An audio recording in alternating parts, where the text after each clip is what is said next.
Trying to learn future tense, right? So we'll be starting with future indefinite.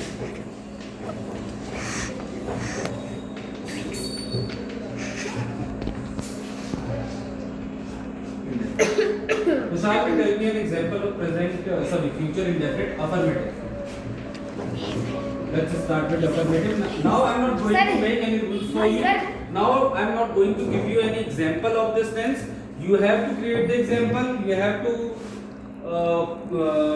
self-produce the example, and you have to create the passage of that sentence by yourself. I'm not going to help you out. Sir मैं सारा चीज बता चुका हूँ. पहले concept समझो. हमने आज तक क्या किया? कोई भी इंडेफिनिट पढ़ रहे हैं तो उसमें हम क्या लगा रहे हैं? हेल्पिंग वर्ब पैसिव बनाने में किसकी लगा दे रहे हैं? उसके अगले टेंस की, कॉन्टिन्यूअस की. अब यहाँ पे स्ट्रक्चर आना चाहिए तुम्हें पहले फ्यूचर इंडेफिनिट का. बताओ एक एग्जांपल बताओ फ्यूचर इंडेफिनिट का अफर्मेटिव में. हिंदी में बताओ पहले. सर वो सो रहा था. सर बहुत सो रहा होगा. बहुत सो रहा होगा.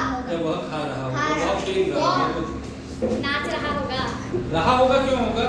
अपने साथ मुझे भी कंफ्यूज कर लो. इंडेफिनिट कॉन्टिन्यूअस होना बोल रहा हूँ. बहुत खेलेगा, जाएगा, कूदेगा, हंसेगा, रोएगा, गाएगी. एंड में रहा क्यों लगा लो? कॉन्टिन्यूअस होना पड़ रहा होगा, है ना? बताओ भाई, अगर कोई एग्जांपल बताओ अफर्मेटिव का. Sir, he will go to the market. He will go to the market. और क्या हो सकता है? He will go to the church. He will take a bath. Sir, he will go to He will eat the food. He will play cricket. कुछ भी हो सकता है ना? He will go to the church. ले लो कुछ भी. He will go to He will take a bath. Sir, he will go to the heaven. He will take a bath. Now you have to create the passive. We have to make the passive of the sentence. Passive बनाना है. अब देखो इसमें helping verb क्या है? Will है. Yes sir. Future indefinite पढ़ रहे हैं तो पैसिव के लिए हमें हेल्पिंग वर्ब किसकी लगानी पड़ेगी? इसका मतलब Continuous की. कॉन्टिन्यूअस में क्या लगता है प्रकार? वेदिका B. बी लग जाता है. तो यानी दैट मींस जब हम पैसिव बनाएंगे तो हेल्पिंग वर्ब में विल के साथ क्या जुड़ जाएगा? B. यानी इसका स्ट्रक्चर क्या होगा? इसका मतलब बनाओ. Sir, a bath will be taken by him. But Will be taken by her. will be taken By her. him. A bath will be taken by him. ये हो गया पैसिव. क्या हो गया? अफर्मेटिव का passive.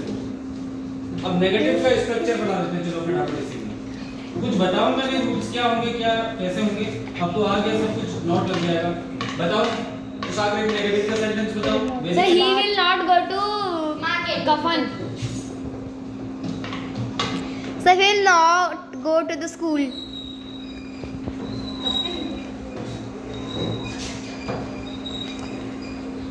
He will not go to school. Go to the school.